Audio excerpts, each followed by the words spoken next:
प्रियंका और दीपा की माँ उनके बचपन में ही उन्हें छोड़कर चली गई थी।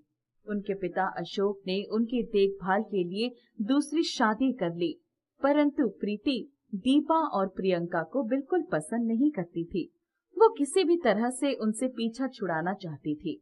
वो उनसे काम भी कराती और अशोक के सामने प्यार भी जताती थी।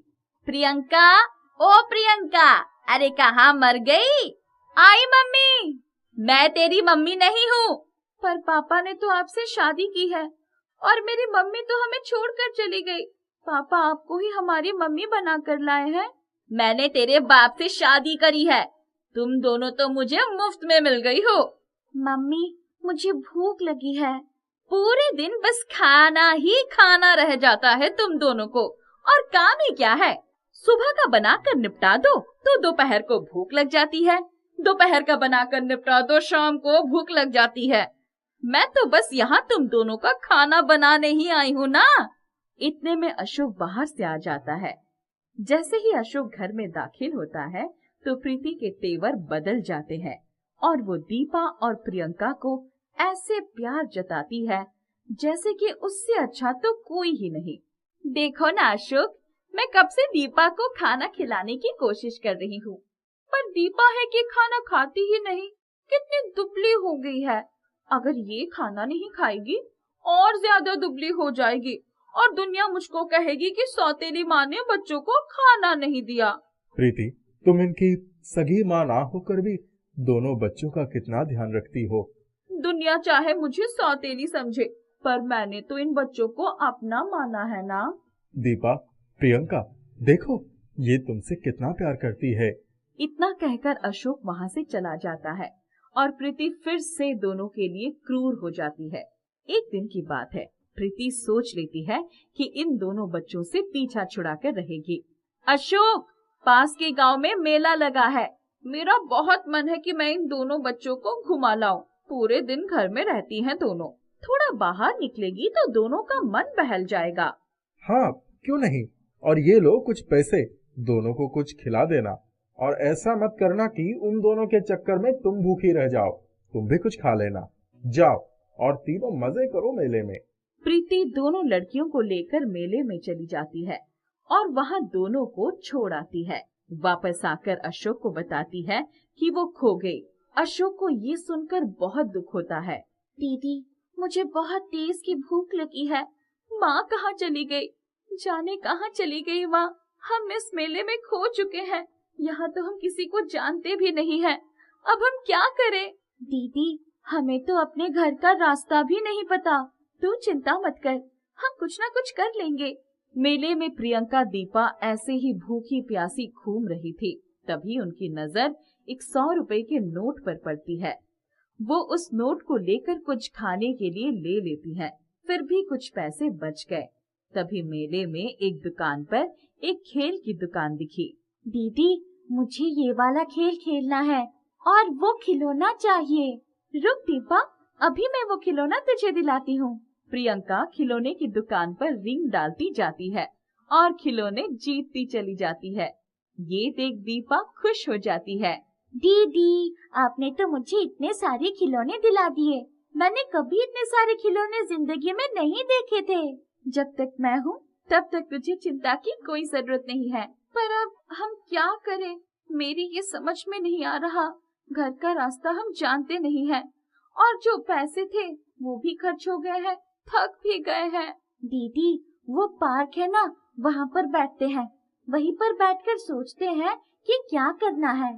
चल वहीं पर बैठते हैं, यहाँ तो बहुत भीड़ है।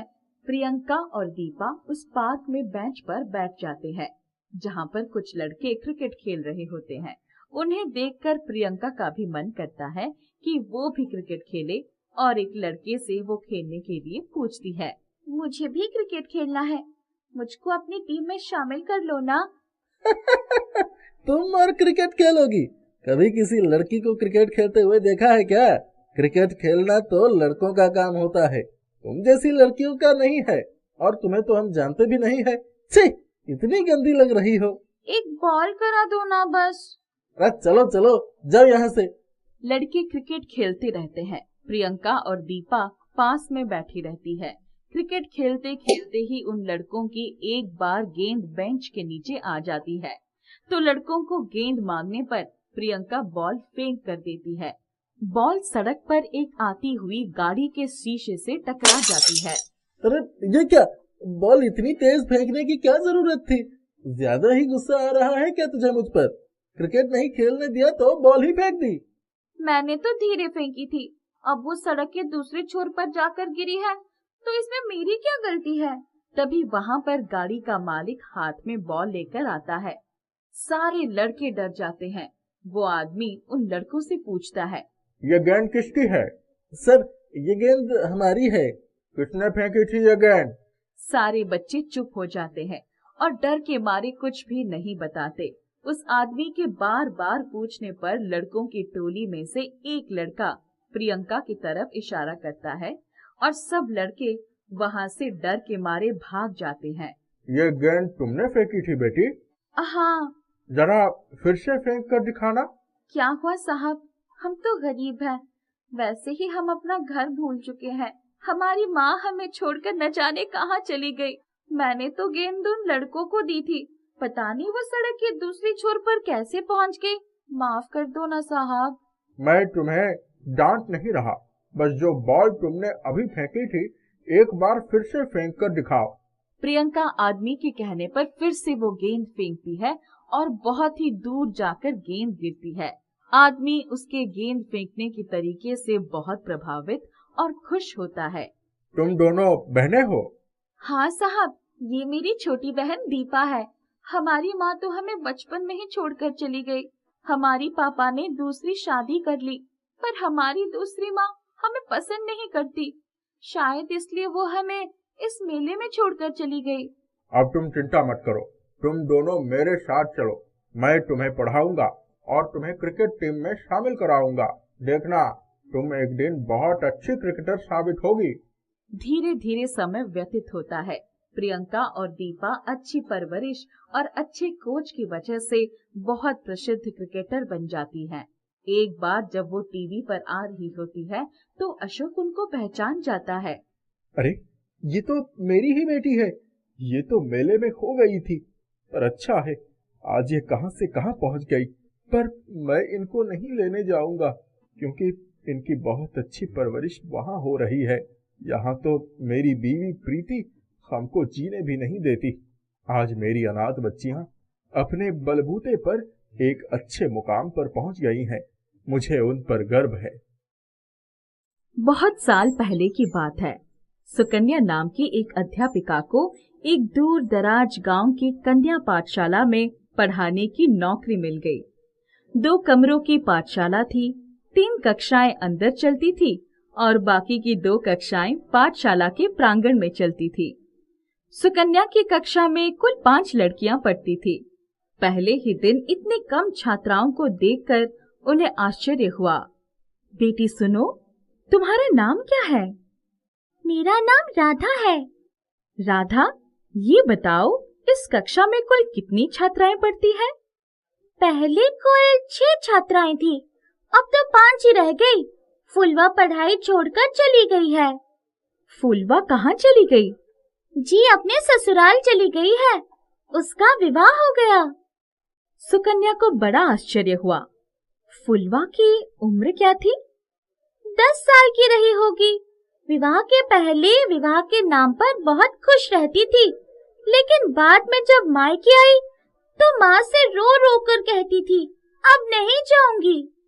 कुछ देर के बाद जब मध्याह्न की छुट्टी हुई, तब सभी छात्राएं बुलाए जाने पर अध्यापिका सुकन्या के पास आ गई। सभी छात्राओं के शरीर पर फटे पुराने कपड़े उनकी गरीबी की दास्तान सुना रहे थे। सुकन्या का ध्यान उनके पैरों पर गया तो आश्चर्य में पड़ गई। किसी के पैर में चप्पल या सैंडल नहीं थी। तुम लोग चप्पल सैंडल नहीं पहनती? हमने चप्पल कभी नहीं पहनी है। फुलवा को लाल रंग की सैंडल मिली थी जब वो विदा होकर ससुराल जा रही थी। तुम्हें कपड़े कौन सिलवाता है? हमारे बाबू। बड़ी दीदी को सिलवाया था, उसके बाद छोटी दीदी ने पहना। इस साल मैं पहन रही हूँ। ठीक है, तुम लोग जाओ। पांचों छात्राएं चली गई, लेकिन सुकन्या अपने कुर्सी पर ही सोचते हुए बैठी रही। गरीबी का ऐसा आलम भी हो सकता है। बिना चप्पल और सैंडल के ये गरीब बच्चियां अपना जीवन बिता रही है। पाठशाला में पढ़ते पढ़ते ही अचानक विवाह हो जाता है। सुकन्या के मन में बड़ा अफसोस हो रहा था, उन पर दया भी आ रही थी। दूसरे दिन राधा देरी से पाठशाला में आई। वो ठीक से चल नहीं पा रही थी। क्या हुआ राधा, तुम ठीक से चल नहीं पा रही हो? जी, पैर में कांच का टुकड़ा लग गया। टुकड़ा निकाल दिया, लेकिन दर्द हो रहा है। बाबू ने हल्दी लगा दी थी, कह रहे थे ठीक हो जाएगा। तुम्हें घर पर आराम करना चाहिए था। अगर तुम्हारे पैरों में चप्पल होती तो ये खतरा न होता। घर पर आराम नहीं मिलता, माँ की मार मिलती है। जब तक पाठशाला में रहूंगी, उनके द्वारा मार खाने से बची रहूंगी। बहन जी, चप्पल हमारे घर में कोई नहीं पहनता। माँ क्यों मारती है? वो इसकी सौतेली माँ है, बहुत मारती है। कितना दर्द, गरीबी और क्या क्या सह रहे हैं ये बच्चे। भगवान ही इनका उद्धार करे। पाठशाला से छूटने के बाद सुकन्या उन बच्चियों के बारे में ही सोचती चली जा रही थी। उसे रास्ते में एक 3 एकड़ में फैला हुआ बाग दिखाई पड़ा।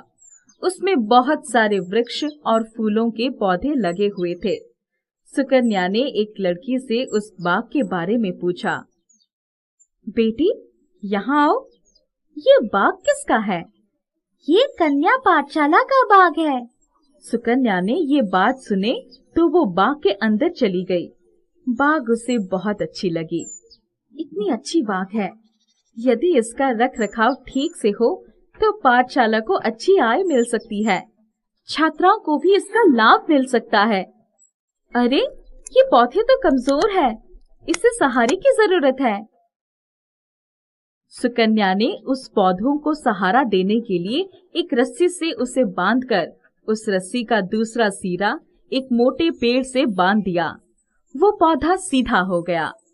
सुकन्या ने पूरे बाग का मुआयना किया और भविष्य की योजना उनके मन में आ गई।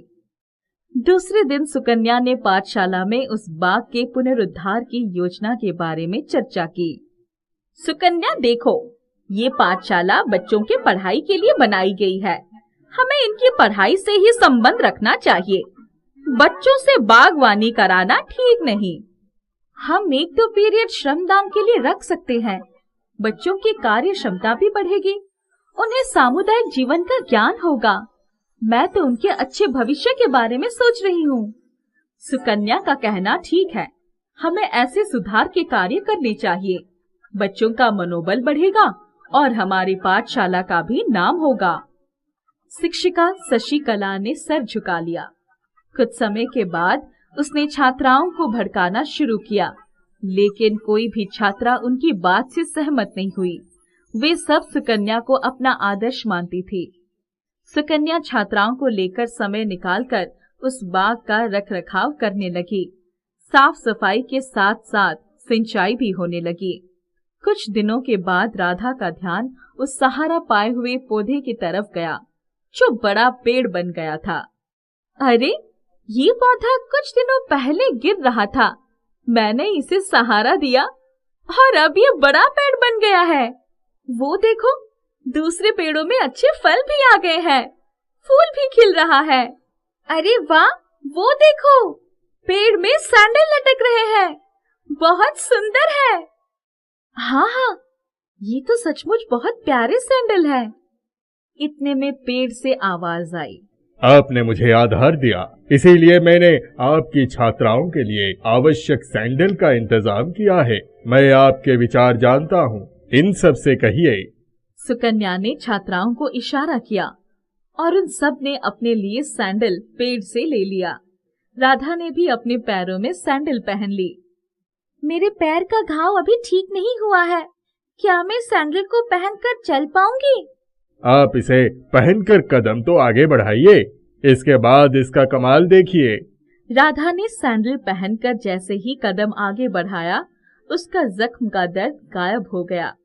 वो बड़ी खुशी खुशी चलने लगी। ये तो कमाल हो गया, ये तो वाकई कमाल है। ऊपर वाले ने हमारी सुन ली, हमें ये जादुई पेड़ मिल गया।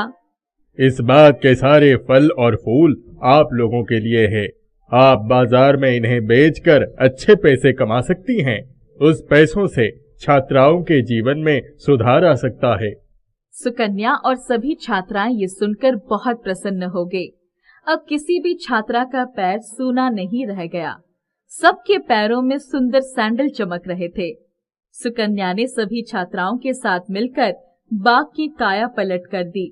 बहुत सारे फल फूलों का अच्छा व्यापार शुरू हो गया। बहुत सारे धन की आय होने लगी। छात्राओं के लिए अच्छे अच्छे कपड़े, किताबें और कॉपियां खरीदी गई। छात्राओं को अच्छा खाना, अच्छा कपड़ा, अच्छी सुविधा और शिक्षा मिलने लगी। कन्या पाठशाला एक आदर्श पाठशाला बन गया। मीनू बहुत नाज नखरों से पली बड़ी थी। दिखने में बहुत खूबसूरत थी। खूबसूरत नए नक्श और सबसे खूबसूरत थी उसकी मीठी बोली। एक दिन उसकी, हमें मीनू की शादी के लिए वर तलाश कर देनी चाहिए। अब तो उसकी पढ़ाई भी पूरी हो गई है। उसके साथ की सभी लड़कियों की गृहस्थी भी बस गई है। हाँ, मैंने भी 2-3 जगह बात चलाई है, तुम भी देखती रहो। मीनू तभी माँ के पास आकर, माँ, मुझे माधव से शादी करनी है। कौन माधव? वही जो मोटरसाइकिल से घूमता है। हाँ माँ, वो बहुत अच्छा है, मुझे बहुत पसंद है। वो बैंक में काम करता है। उसकी माँ भी बहुत अच्छी है। मैं उनसे मिल चुकी हूँ। कब से जानती हो उसे?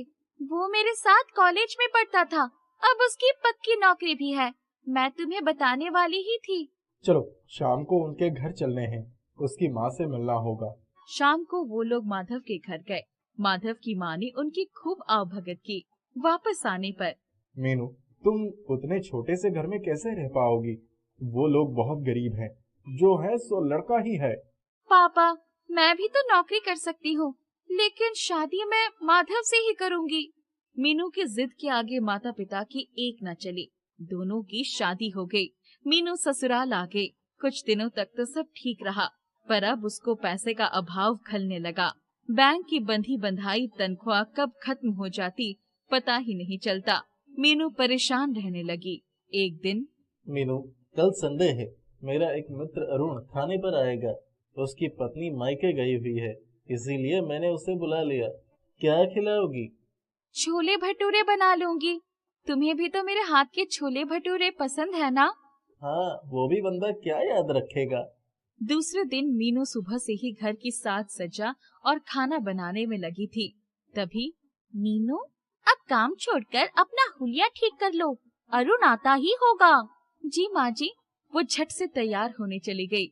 अरुण ने जब छोले भटूरे खाए तो उसे बहुत पसंद आए।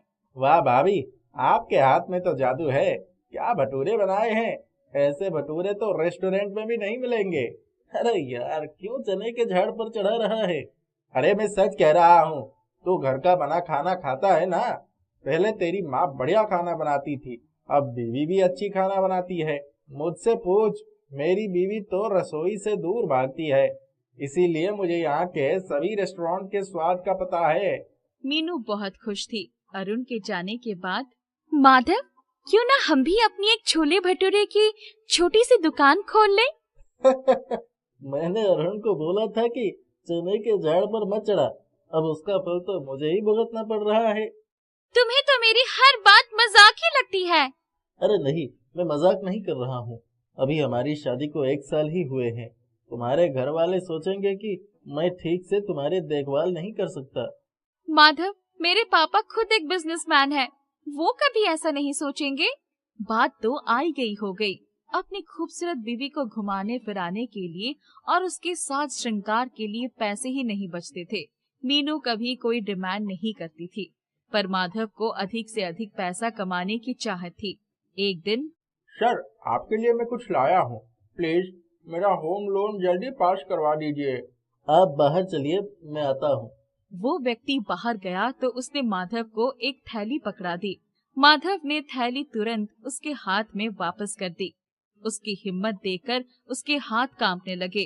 वो पशोपेश में पड़ गया कि क्या करे।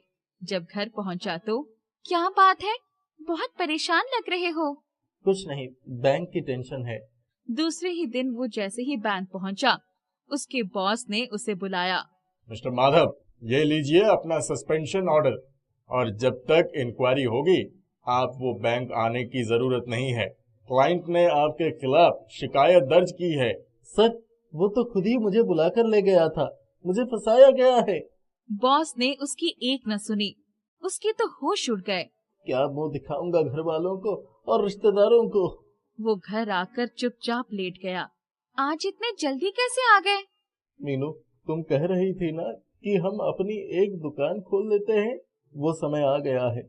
चलो मेरे साथ चलो। पर हमारे पास इतने पैसे कहाँ से आएंगे? पहले हम किराए पर जगह लेंगे, फिर अपनी दुकान खोलेंगे। मैं तुम्हें कब से कह रही थी, पहले चलकर मम्मी पापा से बात कर ले। नहीं, उसकी जरूरत नहीं है। दोनों ने किराए की जगह पक्की कर ली। कुछ ही दिनों में उन्होंने अपना एक छोटी सी दुकान खोल लिया। मीनू तो छोले भटूरे बनाने में पहले से ही बहुत एक्सपर्ट थी। माँ भी उसके साथ पूरा समय देती। उनकी दुकान अच्छी चल निकली। उनकी खूब कमाई होने लगी। धीरे धीरे 1 साल हो गए। एक दिन, आज मेरी तबीयत कुछ ठीक नहीं है, चक्कर आ रहे हैं। चलो डॉक्टर के पास चलते हैं। मुबारक हो, आप माँ बनने वाली हैं। मीनू, अब दुकान का काम कैसे होगा? अरे अभी कौन सा बच्चा पैदा हो जाएगा, अभी उसके आने में 7-8 महीने का समय है। तब तक हम खाना बनाने के लिए कारीगर रख लेते हैं। मैं अपनी देखरेख में उनसे छोले भटूरे बनवाऊंगी। हाँ, ये ठीक रहेगा। उन्होंने 2 कारीगर भी रख लिया। उनके छोले भटूरे की चर्चा हर जगह होने लगी। एक दिन इस दुकान का मालिक, भाई, आप लोग तो अच्छा खासा पैसा कमा रहे हैं, किराया दुगना कर दीजिए। अरे भाई, इतनी कमाई नहीं होती, इतना किराया कहाँ से दे पाएंगे हम।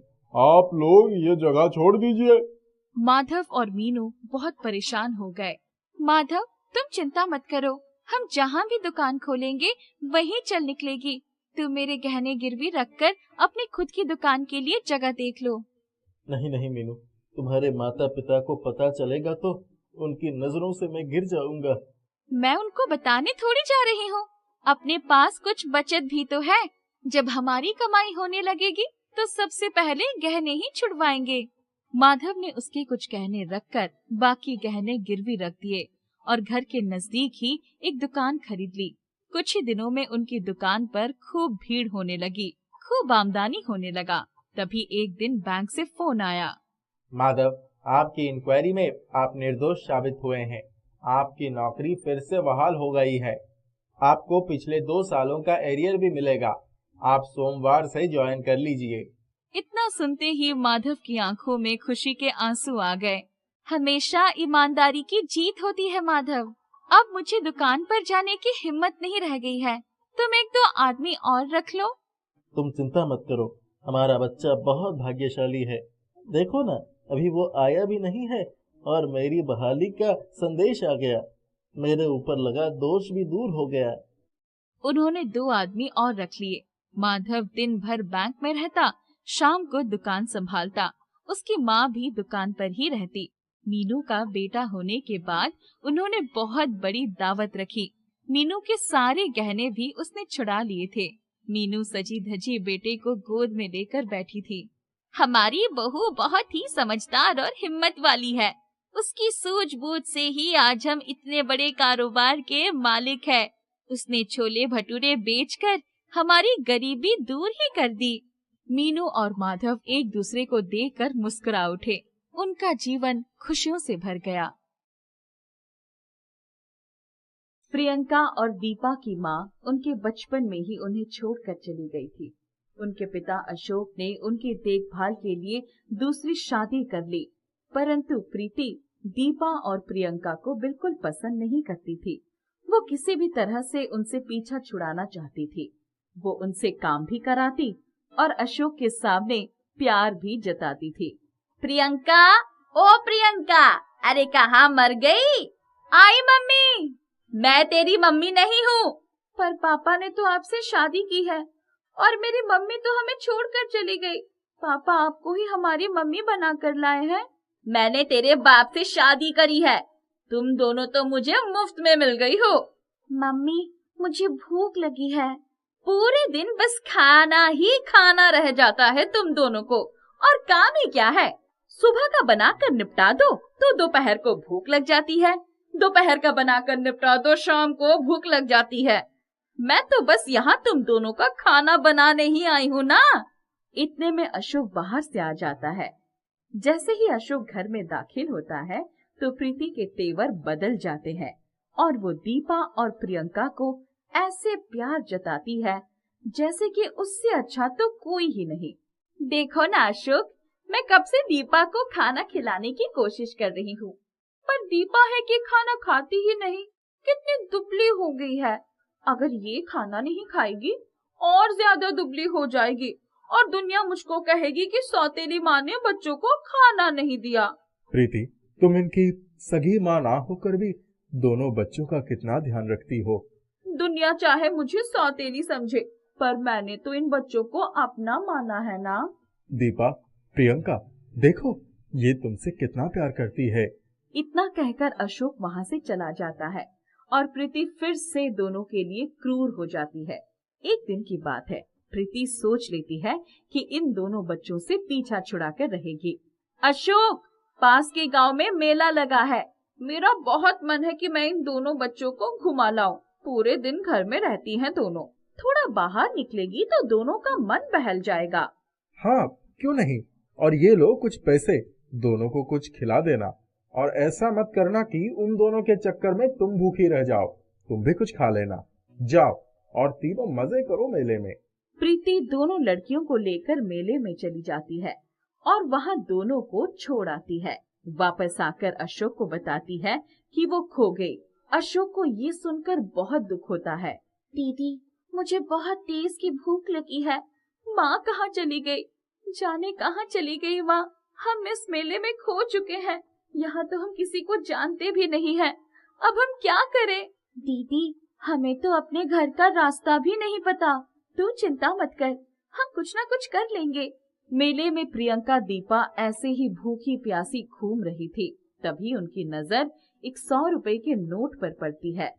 वो उस नोट को लेकर कुछ खाने के लिए ले लेती है। फिर भी कुछ पैसे बच गए। तभी मेले में एक दुकान पर एक खेल की दुकान दिखी। दीदी, मुझे ये वाला खेल खेलना है और वो खिलौना चाहिए। रुक दीपा, अभी मैं वो खिलौना तुझे दिलाती हूँ। प्रियंका खिलौने की दुकान पर रिंग डालती जाती है और खिलौने जीतती चली जाती है। ये देख दीपा खुश हो जाती है। दीदी, आपने तो मुझे इतने सारे खिलौने दिला दिए। मैंने कभी इतने सारे खिलौने जिंदगी में नहीं देखे थे। जब तक मैं हूँ तब तक तुझे चिंता की कोई जरूरत नहीं है। पर अब हम क्या करें? मेरी ये समझ में नहीं आ रहा। घर का रास्ता हम जानते नहीं हैं और जो पैसे थे वो भी खर्च हो गए हैं, थक भी गए हैं। दीदी, वो पार्क है ना, वहाँ पर बैठते हैं। वहीं पर बैठकर सोचते हैं कि क्या करना है। चल, वहीं पर बैठते हैं। यहाँ तो बहुत भीड़ है। प्रियंका और दीपा उस पार्क में बेंच पर बैठ जाते हैं जहाँ पर कुछ लड़के क्रिकेट खेल रहे होते हैं। उन्हें देखकर प्रियंका का भी मन करता है कि वो भी क्रिकेट खेले और एक लड़के से वो खेलने के लिए पूछती है। मुझे भी क्रिकेट खेलना है, मुझको अपनी टीम में शामिल कर लो ना। तुम और क्रिकेट खेलोगी? कभी किसी लड़की को क्रिकेट खेलते हुए देखा है क्या? क्रिकेट खेलना तो लड़कों का काम होता है, तुम जैसी लड़कियों का नहीं है। और तुम्हें तो हम जानते भी नहीं है। छी, इतनी गंदी लग रही हो। एक बॉल करा दो ना बस। अरे चलो चलो, जाओ यहाँ से। लड़के क्रिकेट खेलते रहते हैं। प्रियंका और दीपा पास में बैठी रहती है। क्रिकेट खेलते खेलते ही उन लड़कों की एक बार गेंद बेंच के नीचे आ जाती है तो लड़कों को गेंद मांगने पर प्रियंका बॉल फेंक कर देती है। बॉल सड़क पर एक आती हुई गाड़ी के शीशे से टकरा जाती है। अरे ये क्या? बॉल इतनी तेज फेंकने की क्या जरूरत थी? ज्यादा ही गुस्सा आ रहा है क्या तुझे मुझ पर? क्रिकेट नहीं खेलने दिया तो बॉल ही फेंक दी। मैंने तो धीरे फेंकी थी, अब वो सड़क के दूसरे छोर पर जाकर गिरी है तो इसमें मेरी क्या गलती है? तभी वहाँ पर गाड़ी का मालिक हाथ में बॉल लेकर आता है। सारे लड़के डर जाते हैं। वो आदमी उन लड़कों से पूछता है, ये गेंद किसकी है? सर, ये गेंद हमारी है। किसने फेंकी थी ये गेंद? सारे बच्चे चुप हो जाते हैं और डर के मारे कुछ भी नहीं बताते। उस आदमी के बार बार पूछने पर लड़कों की टोली में से एक लड़का प्रियंका की तरफ इशारा करता है और सब लड़के वहाँ से डर के मारे भाग जाते हैं। ये गेंद तुमने फेंकी थी बेटी? हाँ। जरा फिर से फेंक कर दिखाना। क्या हुआ साहब, हम तो गरीब हैं, वैसे ही हम अपना घर भूल चुके हैं। हमारी माँ हमें छोड़कर न जाने कहाँ चली गई। मैंने तो गेंद उन लड़कों को दी थी, पता नहीं वो सड़क के दूसरी छोर पर कैसे पहुँच गई। माफ कर दो ना साहब। मैं तुम्हें डांट नहीं रहा, बस जो बॉल तुमने अभी फेंकी थी एक बार फिर से फेंक कर दिखाओ। प्रियंका आदमी के कहने पर फिर से वो गेंद फेंकती है और बहुत ही दूर जाकर गेंद गिरती है। आदमी उसके गेंद फेंकने के तरीके से बहुत प्रभावित और खुश होता है। तुम दोनों बहनें हो? हाँ साहब, ये मेरी छोटी बहन दीपा है। हमारी माँ तो हमें बचपन में ही छोड़कर चली गई। हमारी पापा ने दूसरी शादी कर ली, पर हमारी दूसरी माँ हमें पसंद नहीं करती। शायद इसलिए वो हमें इस मेले में छोड़कर चली गई। अब तुम चिंता मत करो, तुम दोनों मेरे साथ चलो। मैं तुम्हें पढ़ाऊंगा और तुम्हें क्रिकेट टीम में शामिल कराऊंगा। देखना, तुम एक दिन बहुत अच्छी क्रिकेटर साबित होगी। धीरे धीरे समय व्यतीत होता है। प्रियंका और दीपा अच्छी परवरिश और अच्छे कोच की वजह से बहुत प्रसिद्ध क्रिकेटर बन जाती हैं। एक बार जब वो टीवी पर आ रही होती है तो अशोक उनको पहचान जाता है। अरे, ये तो मेरी ही बेटी है। ये तो मेले में खो गई थी, पर अच्छा है आज ये कहां से कहां पहुंच गई। पर मैं इनको नहीं लेने जाऊंगा क्योंकि इनकी बहुत अच्छी परवरिश वहां हो रही है। यहाँ तो मेरी बीवी प्रीति हमको जीने भी नहीं देती। आज मेरी अनाथ बच्चियां अपने बलबूते पर एक अच्छे मुकाम पर पहुंच गई हैं। मुझे उन पर गर्व है। बहुत साल पहले की बात है। सुकन्या नाम की एक अध्यापिका को एक दूर दराज गांव की कन्या पाठशाला में पढ़ाने की नौकरी मिल गई। 2 कमरों की पाठशाला थी। 3 कक्षाएं अंदर चलती थी और बाकी की 2 कक्षाएं पाठशाला के प्रांगण में चलती थी। सुकन्या की कक्षा में कुल 5 लड़कियां पढ़ती थी। पहले ही दिन इतने कम छात्राओं को देखकर उन्हें आश्चर्य हुआ। बेटी सुनो, तुम्हारा नाम क्या है? मेरा नाम राधा है। राधा, ये बताओ इस कक्षा में कुल कितनी छात्राएं पढ़ती हैं? पहले कुल 6 छात्राएं थी, अब तो 5 ही रह गई। फुलवा पढ़ाई छोड़कर चली गई है। फुलवा कहाँ चली गई? जी अपने ससुराल चली गई है, उसका विवाह हो गया। सुकन्या को बड़ा आश्चर्य हुआ। फुलवा की उम्र क्या थी? 10 साल की रही होगी। विवाह के पहले विवाह के नाम पर बहुत खुश रहती थी, लेकिन बाद में जब मायके आई तो माँ से रो रो कर कहती थी, अब नहीं जाऊंगी। कुछ देर के बाद जब मध्याह्न की छुट्टी हुई, तब सभी छात्राएं बुलाए जाने पर अध्यापिका सुकन्या के पास आ गई। सभी छात्राओं के शरीर पर फटे पुराने कपड़े उनकी गरीबी की दास्तान सुना रहे थे। सुकन्या का ध्यान उनके पैरों पर गया तो आश्चर्य में पड़ गई। किसी के पैर में चप्पल या सैंडल नहीं थी। तुम लोग चप्पल सैंडल नहीं पहनती? हमने चप्पल कभी नहीं पहनी है। फूलवा को लाल रंग की सैंडल मिली थी जब वो विदा होकर ससुराल जा रही थी। तुम्हें कपड़े कौन सिलवाता है? हमारे बाबू। बड़ी दीदी को सिलवाया था, उसके बाद छोटी दीदी ने पहना। इस साल मैं पहन रही हूँ। ठीक है, तुम लोग जाओ। 5 छात्राएं चली गई, लेकिन सुकन्या अपनी कुर्सी पर ही सोचते हुए बैठी रही। गरीबी का ऐसा आलम भी हो सकता है। बिना चप्पल और सैंडल के ये गरीब बच्चियां अपना जीवन बिता रही हैं। पाठशाला में पढ़ते पढ़ते ही अचानक विवाह हो जाता है। सुकन्या के मन में बड़ा अफसोस हो रहा था। उन पर दया भी आ रही थी। दूसरे दिन राधा देरी से पाठशाला में आई। वो ठीक से चल नहीं पा रही थी। क्या हुआ राधा, तुम ठीक से चल नहीं पा रही हो? जी पैर में कांच का टुकड़ा लग गया। टुकड़ा निकाल दिया, लेकिन दर्द हो रहा है। बाबू ने हल्दी लगा दी थी, कह रहे थे ठीक हो जाएगा। तुम्हें घर पर आराम करना चाहिए था। अगर तुम्हारे पैरों में चप्पल होती तो ये खतरा ना होता। घर पर आराम नहीं मिलता, माँ की मार मिलती है। जब तक पाठशाला में रहूंगी उनके द्वारा मार खाने से बची रहूंगी। बहन जी, चप्पल हमारे घर में कोई नहीं पहनता। माँ क्यों मारती है?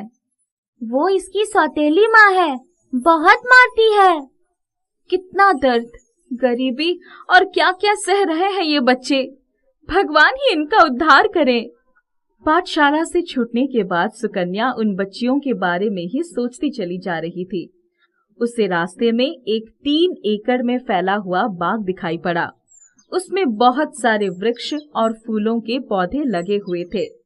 सुकन्या ने एक लड़की से उस बाग के बारे में पूछा। बेटी, यहाँ आओ। ये बाग किसका है?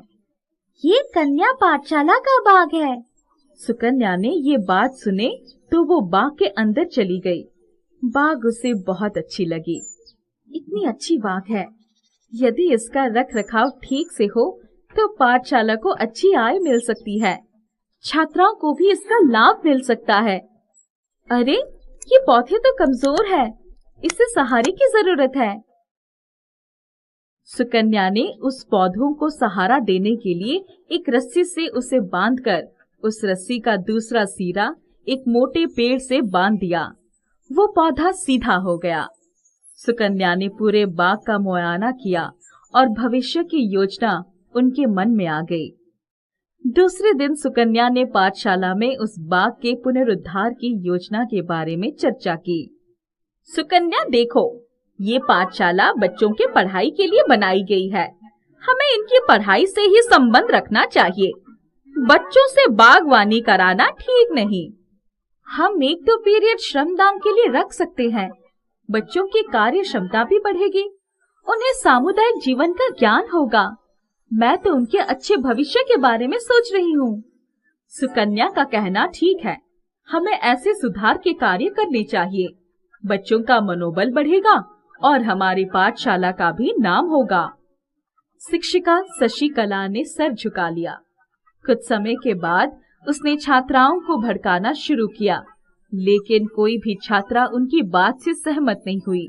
वे सब सुकन्या को अपना आदर्श मानती थी। सुकन्या छात्राओं को लेकर समय निकालकर उस बाग का रखरखाव करने लगी। साफ सफाई के साथ साथ सिंचाई भी होने लगी।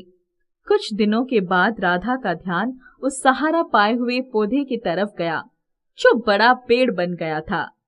अरे, ये पौधा कुछ दिनों पहले गिर रहा था। मैंने इसे सहारा दिया और अब ये बड़ा पेड़ बन गया है। वो देखो, दूसरे पेड़ों में अच्छे फल भी आ गए हैं, फूल भी खिल रहा है। अरे वाह, वो देखो, पेड़ में सैंडल लटक रहे हैं, बहुत सुंदर है। हाँ हाँ, ये तो सचमुच बहुत प्यारे सैंडल है। इतने में पेड़ से आवाज आई। आपने मुझे आधार दिया, इसीलिए मैंने आपकी छात्राओं के लिए आवश्यक सैंडल का इंतजाम किया है। मैं आपके विचार जानता हूँ, इन सब से कहिए। सुकन्या ने छात्राओं को इशारा किया और उन सब ने अपने लिए सैंडल पेड़ से ले लिया। राधा ने भी अपने पैरों में सैंडल पहन ली।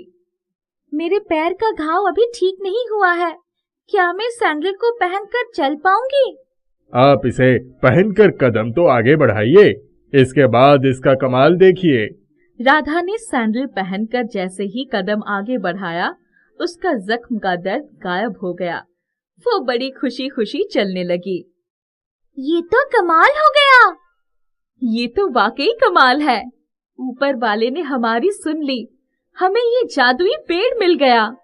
इस बाग के सारे फल और फूल आप लोगों के लिए है।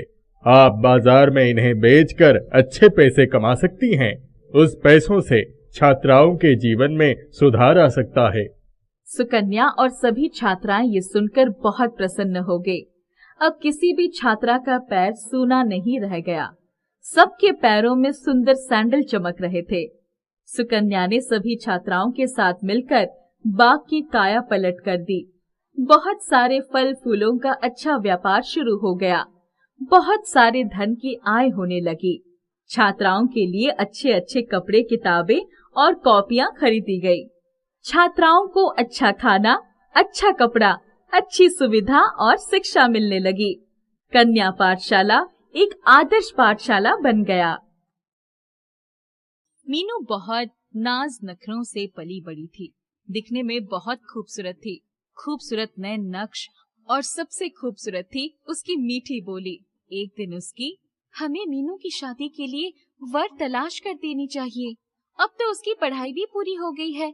उसके साथ की सभी लड़कियों की गृहस्थी भी बस गई है। हाँ, मैंने भी 2-3 जगह बात चलाई है, तुम भी देखती रहो। मीनू तभी माँ के पास आकर, माँ, मुझे माधव से शादी करनी है। कौन माधव? वही जो मोटरसाइकिल से घूमता है। हाँ माँ, वो बहुत अच्छा है, मुझे बहुत पसंद है। वो बैंक में काम करता है। उसकी माँ भी बहुत अच्छी है, मैं उनसे मिल चुकी हूँ। कब से जानती हो उसे? वो मेरे साथ कॉलेज में पढ़ता था। अब उसकी पक्की नौकरी भी है। मैं तुम्हें बताने वाली ही थी। चलो शाम को उनके घर चलने हैं, उसकी माँ से मिलना होगा। शाम को वो लोग माधव के घर गए। माधव की माँ ने उनकी खूब आवभगत की। वापस आने पर, मीनू, तुम उतने छोटे से घर में कैसे रह पाओगी?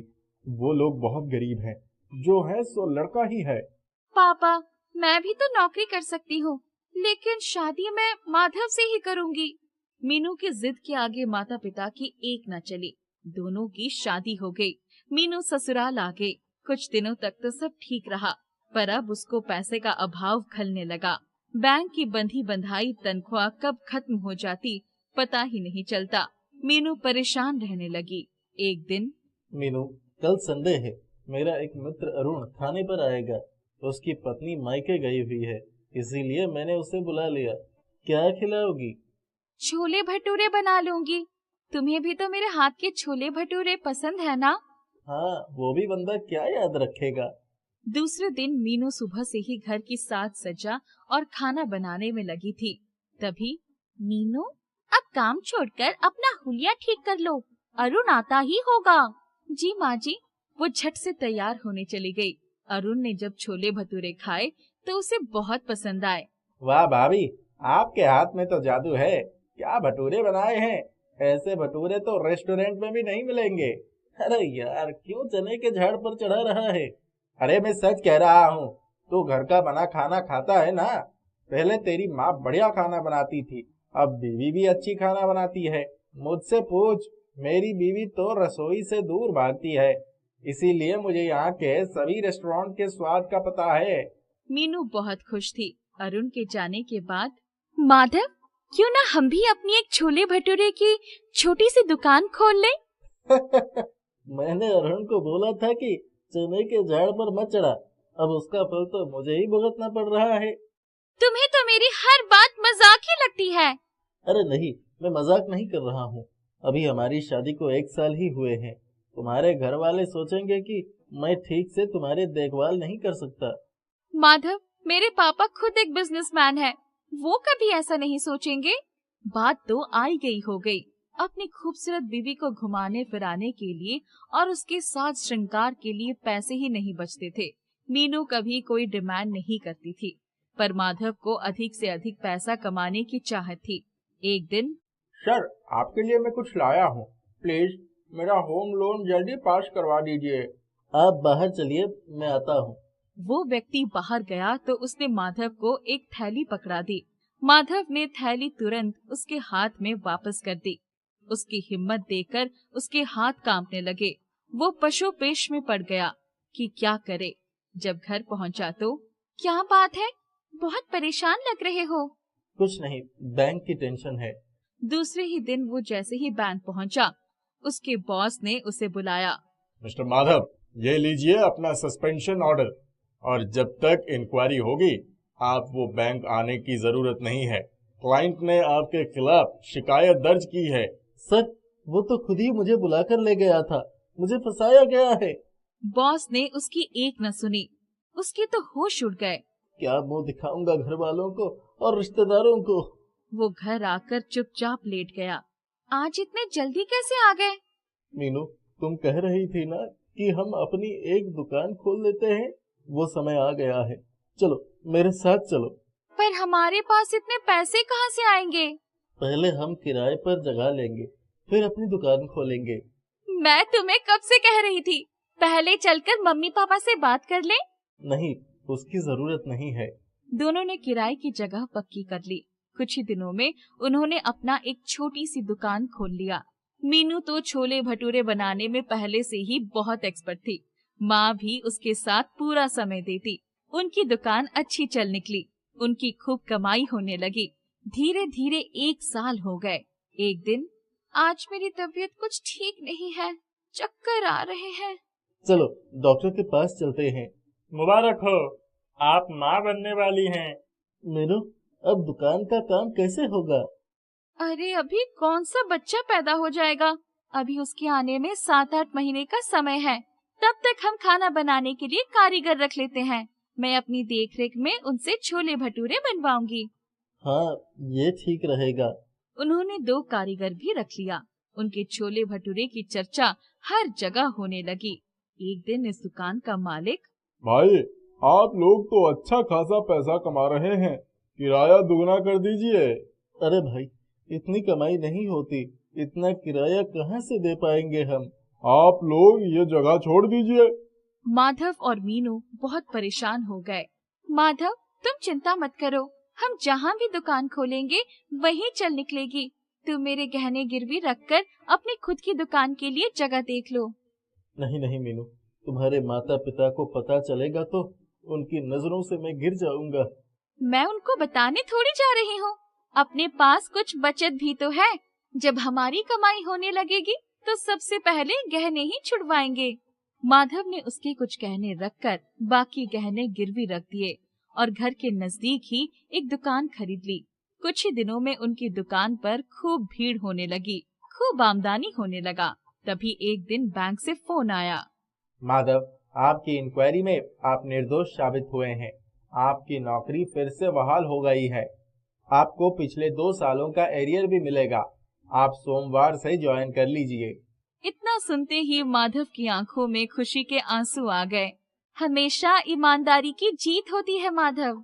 अब मुझे दुकान पर जाने की हिम्मत नहीं रह गई है। तुम 1-2 आदमी और रख लो।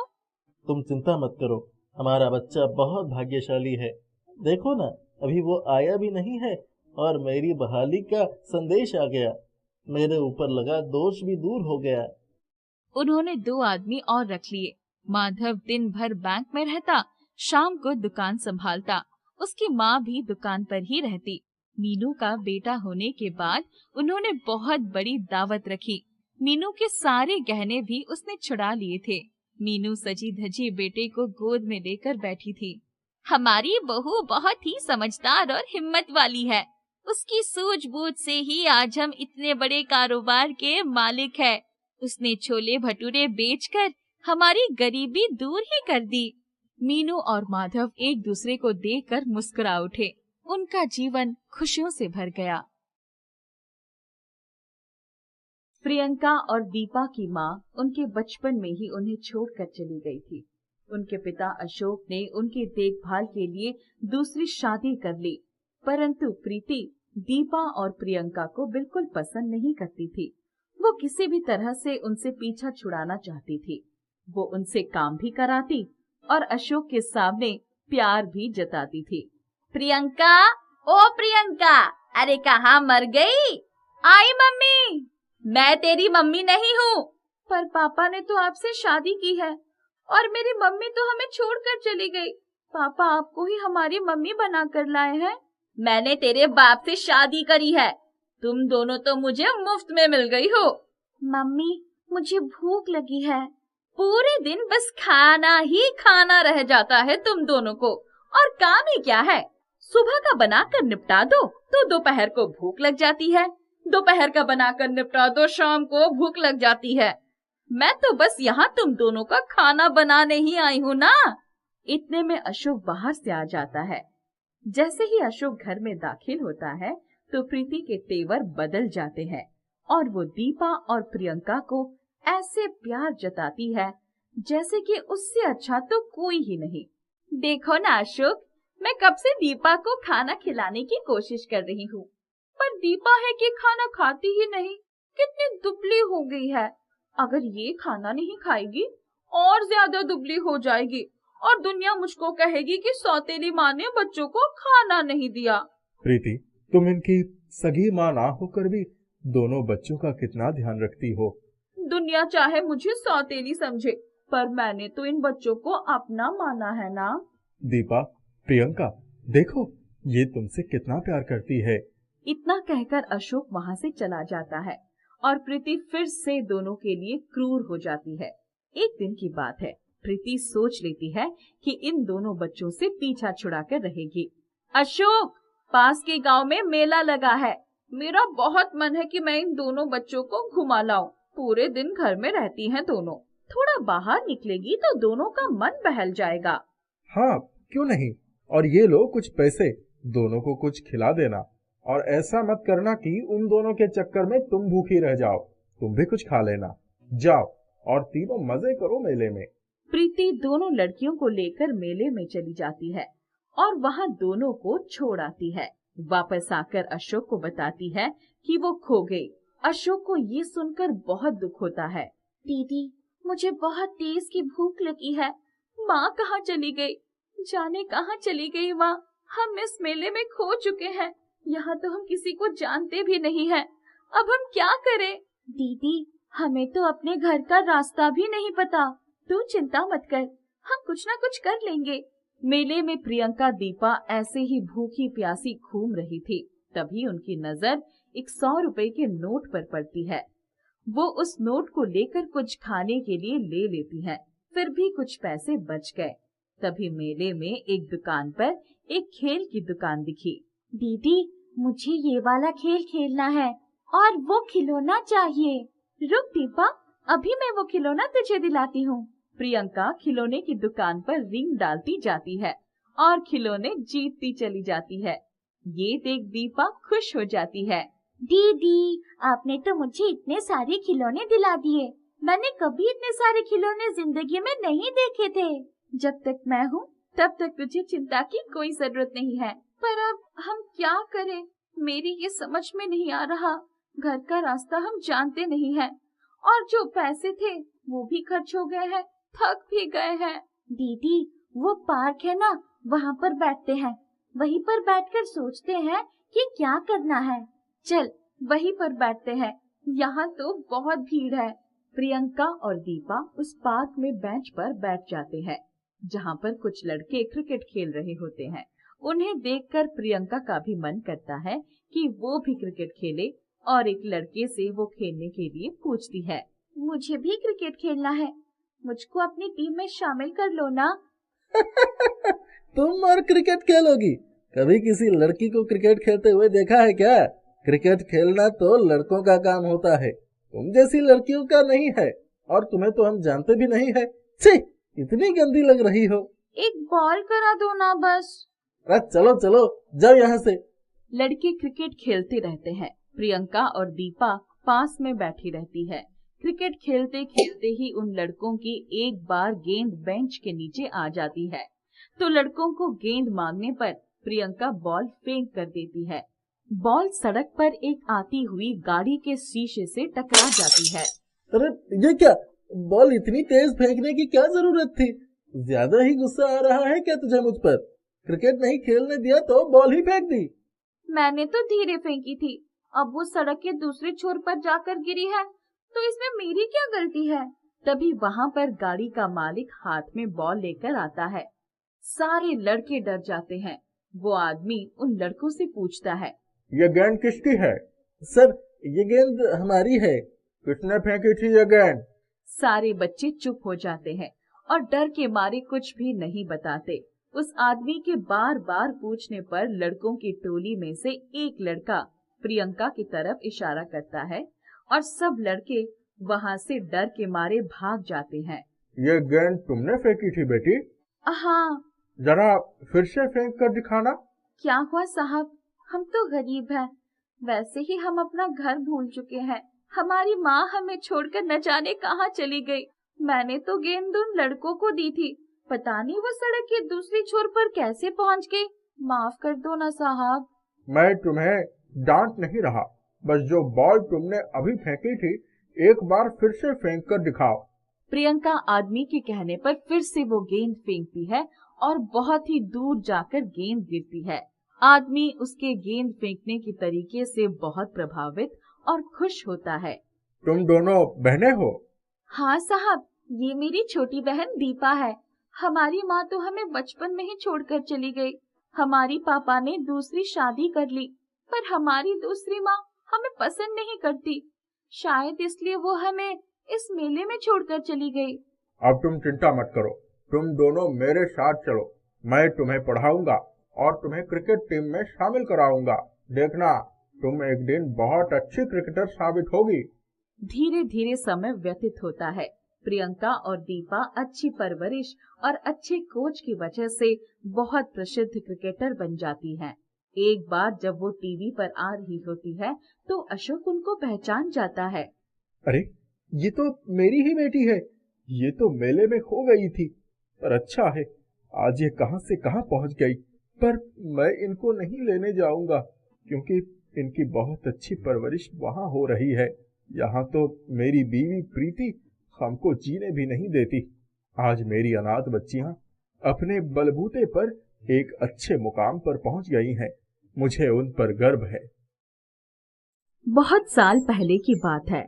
सुकन्या नाम की एक अध्यापिका को एक दूर दराज गांव की कन्या पाठशाला में पढ़ाने की नौकरी मिल गई। 2 कमरों की पाठशाला थी। 3 कक्षाएं अंदर चलती थी और बाकी की 2 कक्षाएं पाठशाला के प्रांगण में चलती थी। सुकन्या की कक्षा में कुल 5 लड़कियां पढ़ती थी। पहले ही दिन इतने कम छात्राओं को देखकर उन्हें आश्चर्य हुआ। बेटी सुनो, तुम्हारा नाम क्या है? मेरा नाम राधा है। राधा, ये बताओ इस कक्षा में कुल कितनी छात्राएं पढ़ती हैं? पहले कुल 6 छात्राएं थी, अब तो 5 ही रह गई। फुलवा पढ़ाई छोड़कर चली गई है। फुलवा कहाँ चली गई? जी अपने ससुराल चली गई है, उसका विवाह हो गया। सुकन्या को बड़ा आश्चर्य हुआ। फुलवा की उम्र क्या थी?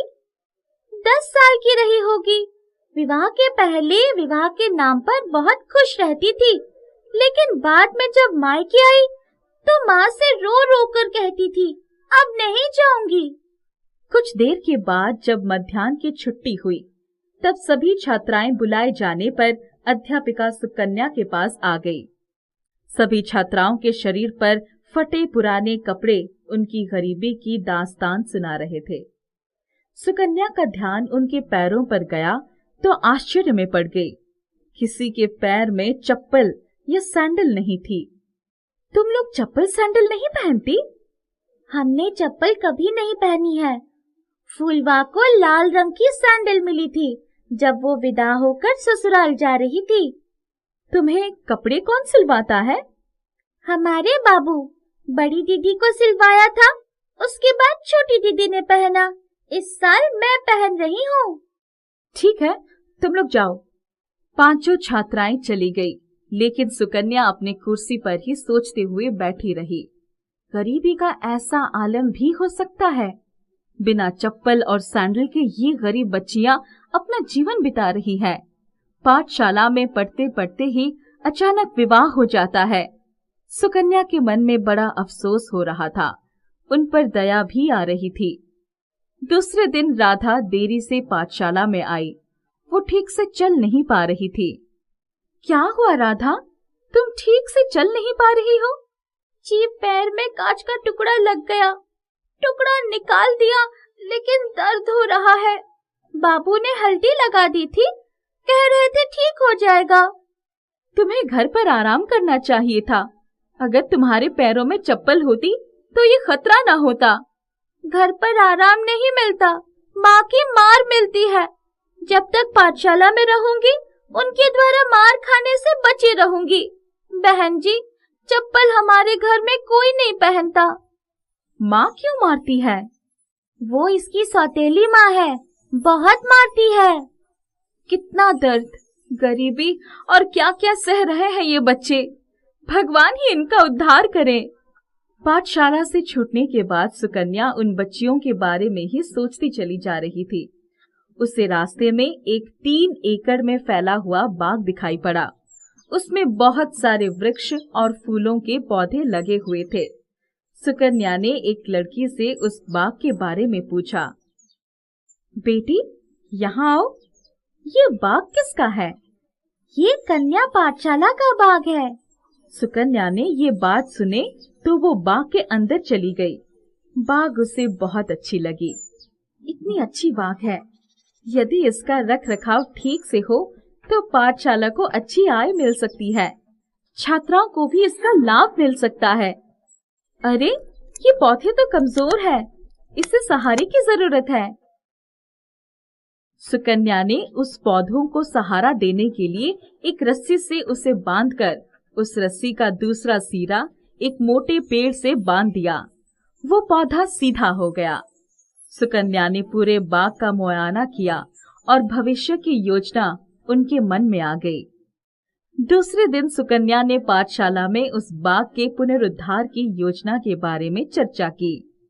सुकन्या, देखो, ये पाठशाला बच्चों के पढ़ाई के लिए बनाई गई है।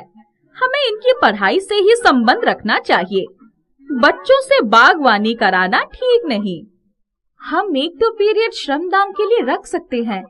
बच्चों की कार्य क्षमता भी बढ़ेगी, उन्हें सामुदायिक जीवन का ज्ञान होगा। मैं तो उनके अच्छे भविष्य के बारे में सोच रही हूँ।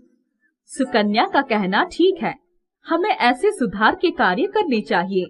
बच्चों का मनोबल बढ़ेगा और हमारी पाठशाला का भी नाम होगा। शिक्षिका शशिकला ने सर झुका लिया। कुछ समय के बाद उसने छात्राओं को भड़काना शुरू किया, लेकिन कोई भी छात्रा उनकी बात से सहमत नहीं हुई। वे सब सुकन्या को अपना आदर्श मानती थी। सुकन्या छात्राओं को लेकर समय निकालकर उस बाग का रखरखाव करने लगी। साफ सफाई के साथ साथ सिंचाई भी होने लगी। कुछ दिनों के बाद राधा का ध्यान उस सहारा पाए हुए पौधे की तरफ गया जो बड़ा पेड़ बन गया था। अरे, ये पौधा कुछ दिनों पहले गिर रहा था। मैंने इसे सहारा दिया और अब ये बड़ा पेड़ बन गया है। वो देखो, दूसरे पेड़ों में अच्छे फल भी आ गए हैं, फूल भी खिल रहा है। अरे वाह, वो देखो, पेड़ में सैंडल लटक रहे हैं, बहुत सुंदर है। हाँ, ये तो सचमुच बहुत प्यारे सैंडल है। इतने में पेड़ से आवाज आई। आपने मुझे आधार दिया, इसीलिए मैंने आपकी छात्राओं के लिए आवश्यक सैंडल का इंतजाम किया है। मैं आपके विचार जानता हूँ, इन सब से कहिए।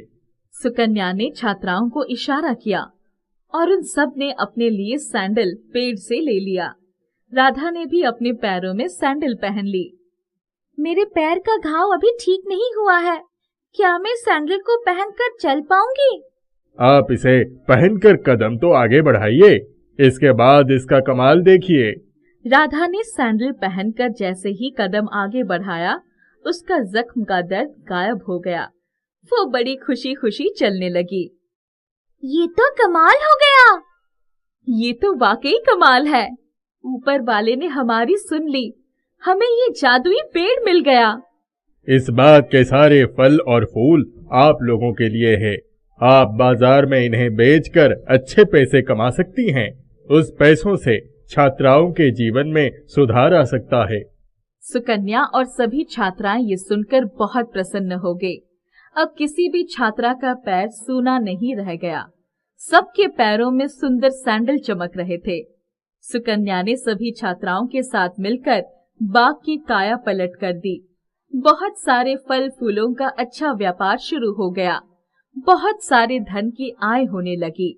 छात्राओं के लिए अच्छे अच्छे कपड़े, किताबें और कॉपियां खरीदी गई। छात्राओं को अच्छा खाना, अच्छा कपड़ा, अच्छी सुविधा और शिक्षा मिलने लगी। कन्या पाठशाला एक आदर्श पाठशाला बन गया। मीनू बहुत नाज नखरों से पली बड़ी थी। दिखने में बहुत खूबसूरत थी। खूबसूरत नए नक्श और सबसे खूबसूरत थी उसकी मीठी बोली। एक दिन उसकी, हमें मीनू की शादी के लिए वर तलाश कर देनी चाहिए। अब तो उसकी पढ़ाई भी पूरी हो गई है, उसके साथ की सभी लड़कियों की गृहस्थी भी बस गई है। हाँ, मैंने भी 2-3 जगह बात चलाई है, तुम भी देखती रहो। मीनू तभी माँ के पास आकर, माँ, मुझे माधव से शादी करनी है। कौन माधव? वही जो मोटरसाइकिल से घूमता है? हाँ माँ, वो बहुत अच्छा है, मुझे बहुत पसंद है। वो बैंक में काम करता है। उसकी माँ भी बहुत अच्छी है, मैं उनसे मिल चुकी हूँ। कब से जानती हो उसे? वो मेरे साथ कॉलेज में पढ़ता था, अब उसकी पक्की नौकरी भी है। मैं तुम्हें बताने वाली ही थी। चलो शाम को उनके घर चलने हैं, उसकी माँ से मिलना होगा। शाम को वो लोग माधव के घर गए। माधव की माँ ने उनकी खूब आवभगत की। वापस आने पर, मीनू, तुम उतने छोटे से घर में कैसे रह पाओगी? वो लोग बहुत गरीब हैं, जो है सो लड़का ही है।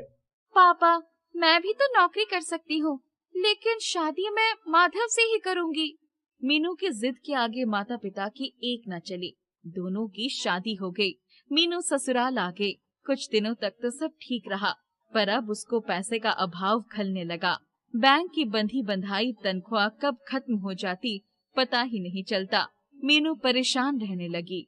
एक दिन, मीनू, कल संडे है, मेरा एक मित्र अरुण खाने पर आएगा। उसकी पत्नी मायके गई हुई है, इसीलिए मैंने उसे बुला लिया। क्या खिलाओगी? छोले भटूरे बना लूंगी। तुम्हें भी तो मेरे हाथ के छोले भटूरे पसंद है ना? हाँ, वो भी बंदा क्या याद रखेगा। दूसरे दिन मीनू सुबह से ही घर की साज सज्जा और खाना बनाने में लगी थी। तभी, मीनू, अब काम छोड़कर अपना हुलिया ठीक कर लो, अरुण आता ही होगा। जी माँ जी। वो झट से तैयार होने चली गई। अरुण ने जब छोले भटूरे खाए तो उसे बहुत पसंद आए। वाह भाभी, आपके हाथ में तो जादू है। क्या भटूरे बनाए हैं, ऐसे भटूरे तो रेस्टोरेंट में भी नहीं मिलेंगे। अरे यार, क्यों चने के झाड़ पर चढ़ा रहा है? अरे मैं सच कह रहा हूँ, तू घर का बना खाना खाता है ना। पहले तेरी माँ बढ़िया खाना बनाती थी, अब बीवी भी अच्छी खाना बनाती है। मुझसे पूछ, मेरी बीवी तो रसोई से दूर भागती है, इसीलिए मुझे यहाँ के सभी रेस्टोरेंट के स्वाद का पता है। मीनू बहुत खुश थी। अरुण के जाने के बाद, माधव, क्यों ना हम भी अपनी एक छोले भटूरे की छोटी सी दुकान खोल लें? मैंने अरुण को बोला था कि चने के झाड़ पर मत चढ़ा, अब उसका फल तो मुझे ही भुगतना पड़ रहा है।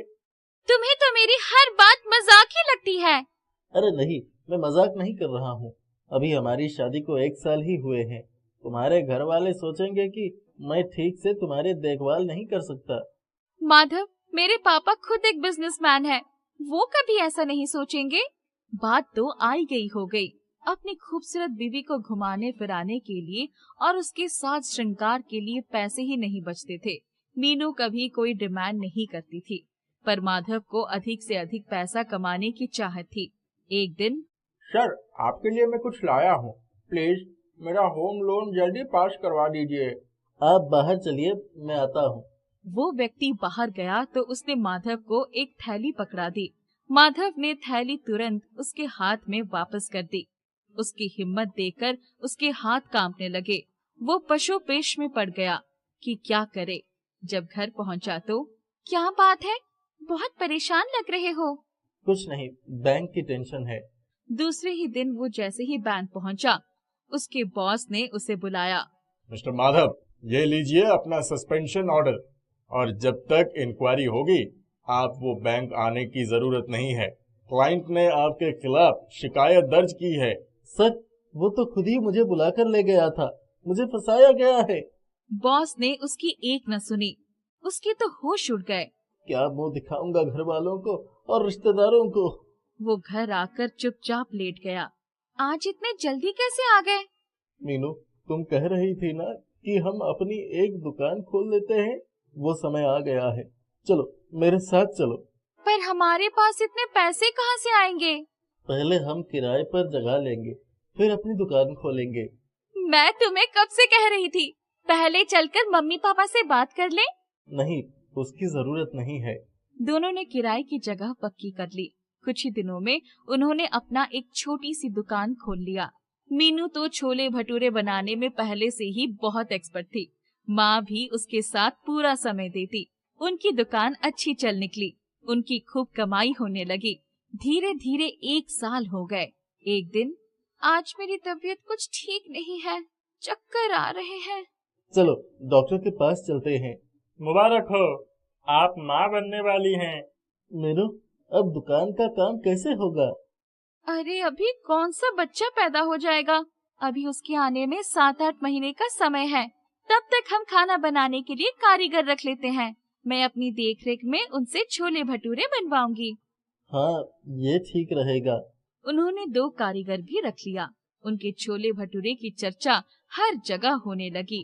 एक दिन इस दुकान का मालिक, भाई, आप लोग तो अच्छा खासा पैसा कमा रहे हैं, किराया दुगना कर दीजिए।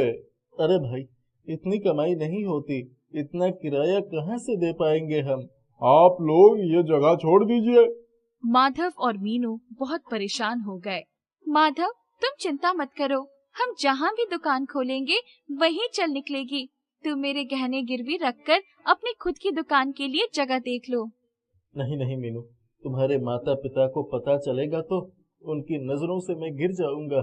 मैं उनको बताने थोड़ी जा रही हूँ, अपने पास कुछ बचत भी तो है। जब हमारी कमाई होने लगेगी तो सबसे पहले गहने ही छुड़वाएंगे। माधव ने उसके कुछ गहने रखकर बाकी गहने गिरवी रख दिए और घर के नजदीक ही एक दुकान खरीद ली। कुछ ही दिनों में उनकी दुकान पर खूब भीड़ होने लगी, खूब आमदनी होने लगा। तभी एक दिन बैंक से फोन आया। माधव, आपकी इंक्वायरी में आप निर्दोष साबित हुए हैं। आपकी नौकरी फिर से बहाल हो गई है। आपको पिछले 2 सालों का एरियर भी मिलेगा। आप सोमवार से ज्वाइन कर लीजिए। इतना सुनते ही माधव की आंखों में खुशी के आंसू आ गए। हमेशा ईमानदारी की जीत होती है माधव। अब मुझे दुकान पर जाने की हिम्मत नहीं रह गई है। तुम 1-2 आदमी और रख लो। तुम चिंता मत करो, हमारा बच्चा बहुत भाग्यशाली है। देखो ना, अभी वो आया भी नहीं है और मेरी बहाली का संदेश आ गया। मेरे ऊपर लगा दोष भी दूर हो गया। उन्होंने 2 आदमी और रख लिए। माधव दिन भर बैंक में रहता, शाम को दुकान संभालता। उसकी माँ भी दुकान पर ही रहती। मीनू का बेटा होने के बाद उन्होंने बहुत बड़ी दावत रखी। मीनू के सारे गहने भी उसने छुड़ा लिए थे। मीनू सजी धजी बेटे को गोद में लेकर बैठी थी।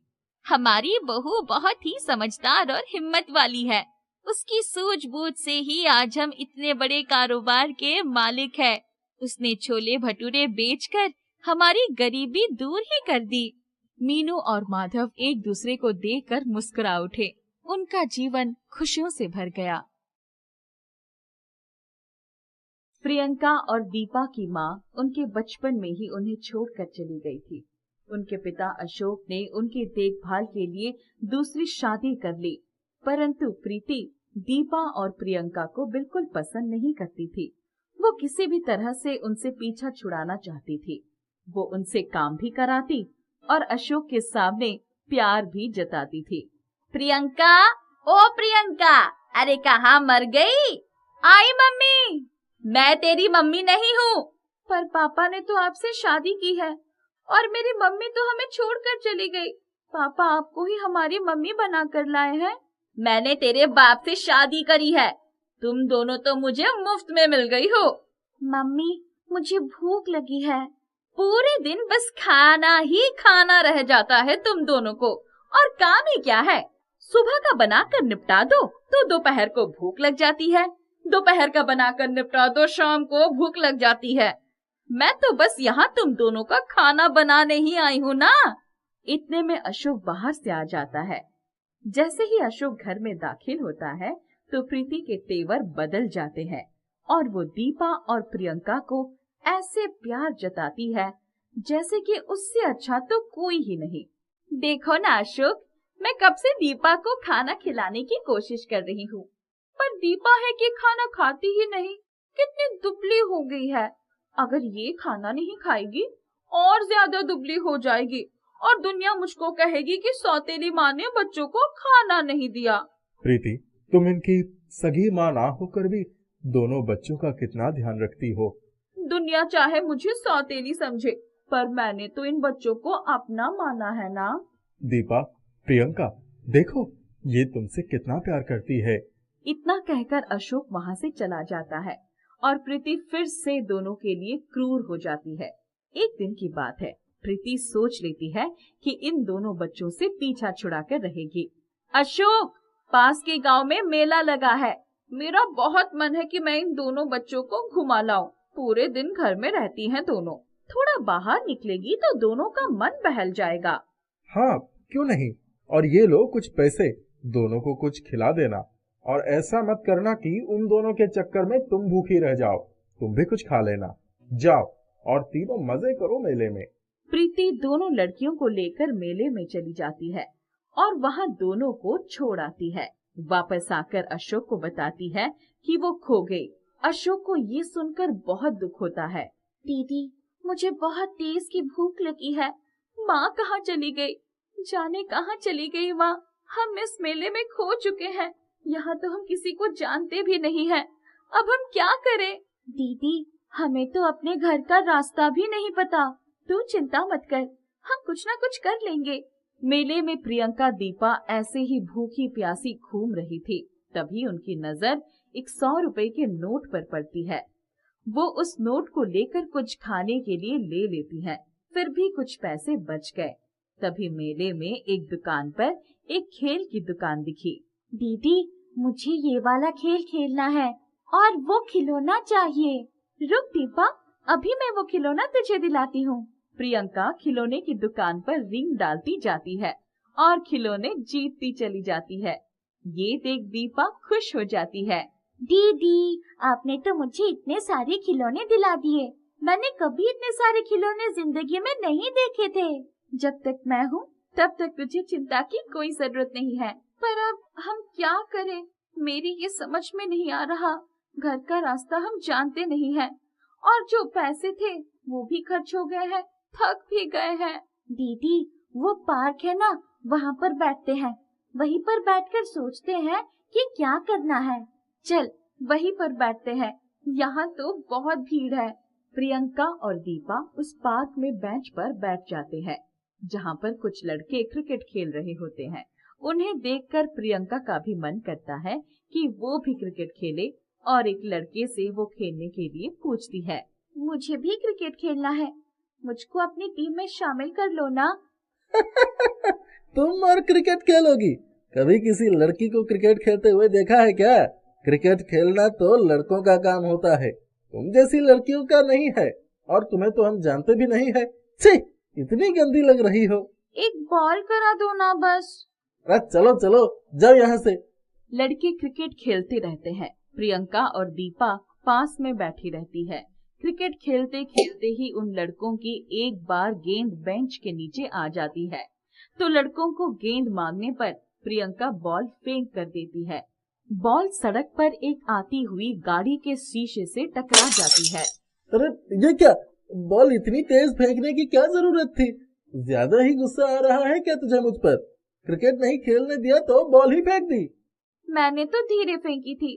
अब वो सड़क के दूसरे छोर पर जाकर गिरी है, तो इसमें मेरी क्या गलती है? तभी वहाँ पर गाड़ी का मालिक हाथ में बॉल लेकर आता है। सारे लड़के डर जाते हैं। वो आदमी उन लड़कों से पूछता है, ये गेंद किसकी है? सर, ये गेंद हमारी है। किसने फेंकी थी ये गेंद?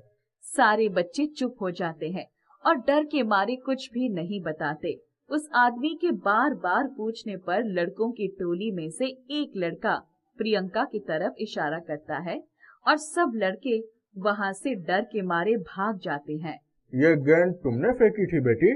हाँ। जरा फिर से फेंक कर दिखाना। क्या हुआ साहब, हम तो गरीब हैं। वैसे ही हम अपना घर भूल चुके हैं। हमारी माँ हमें छोड़कर न जाने कहाँ चली गई। मैंने तो गेंद उन लड़कों को दी थी, पता नहीं वो सड़क के दूसरी छोर पर कैसे पहुँच गई। माफ कर दो ना साहब। मैं तुम्हें डांट नहीं रहा, बस जो बॉल तुमने अभी फेंकी थी एक बार फिर से फेंक कर दिखाओ।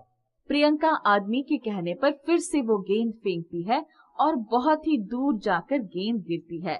आदमी उसके गेंद फेंकने के तरीके से बहुत प्रभावित और खुश होता है। तुम दोनों बहनें हो? हाँ साहब, ये मेरी छोटी बहन दीपा है। हमारी माँ तो हमें बचपन में ही छोड़कर चली गई। हमारी पापा ने दूसरी शादी कर ली, पर हमारी दूसरी माँ हमें पसंद नहीं करती। शायद इसलिए वो हमें इस मेले में छोड़कर चली गई। अब तुम चिंता मत करो, तुम दोनों मेरे साथ चलो। मैं तुम्हें पढ़ाऊंगा और तुम्हें क्रिकेट टीम में शामिल कराऊंगा। देखना तुम एक दिन बहुत अच्छी क्रिकेटर साबित होगी। धीरे धीरे समय व्यतीत होता है। प्रियंका और दीपा अच्छी परवरिश और अच्छे कोच की वजह से बहुत प्रसिद्ध क्रिकेटर बन जाती हैं। एक बार जब वो टीवी पर आ रही होती है तो अशोक उनको पहचान जाता है। अरे, ये तो मेरी ही बेटी है। ये तो मेले में खो गई थी, पर अच्छा है आज ये कहां से कहां पहुंच गई। पर मैं इनको नहीं लेने जाऊंगा क्योंकि इनकी बहुत अच्छी परवरिश वहां हो रही है। यहाँ तो मेरी बीवी प्रीति हमको जीने भी नहीं देती। आज मेरी अनाथ बच्चियां अपने बलबूते पर एक अच्छे मुकाम पर पहुंच गई हैं। मुझे उन पर गर्व है। बहुत साल पहले की बात है। सुकन्या नाम की एक अध्यापिका को एक दूर दराज गांव की कन्या पाठशाला में पढ़ाने की नौकरी मिल गई। 2 कमरों की पाठशाला थी। 3 कक्षाएं अंदर चलती थी और बाकी की 2 कक्षाएं पाठशाला के प्रांगण में चलती थी। सुकन्या की कक्षा में कुल 5 लड़कियां पढ़ती थी। पहले ही दिन इतने कम छात्राओं को देखकर उन्हें आश्चर्य हुआ। बेटी सुनो, तुम्हारा नाम क्या है? मेरा नाम राधा है।